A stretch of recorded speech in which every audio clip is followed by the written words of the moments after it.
Hi friends, మేము వినాయక చవితికి ఇంట్లోనే తయారు చేసుకున్న లోటస్ బడ్స్ మాలలు అండ్ ఓమ్ డిజైన్ మా మినీ బ్లాగ్ లో చూపించబోతున్నాము.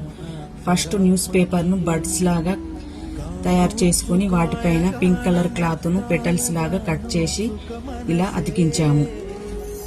వైట్ క్లాత్ ను ఇలా మాలలుగా తయారు చేసుకుని వాటికి ఈ బడ్స్ ను ఇలా జాయింట్ చేయాలి. మాలలు ఇలా అందంగా రెడీ అయినాయి. ఓం ను ఇలా కార్డ్బోర్డు మీద డ్రా చేసుకొని కట్ చేసి వాటిపైన ఆరెంజ్ రెడ్ కలర్ క్లాత్ ను చిన్న చిన్న ముక్కలుగా కట్ చేసి అతికించాలి. మా ఓం డిజైన్ ఇలా రెడీ అయ్యింది. ఫైనల్ గా మా గణేష్ ను ఇలా అందంగా డెకరేట్ చేసుకున్నాము. మా ఛానల్ ఈ వీడియో మీకు నచ్చినట్లయితే లైక్ చేయండి, షేర్ చేయండి, మా ఛానల్ ను సబ్స్క్రైబ్ చేసుకోండి.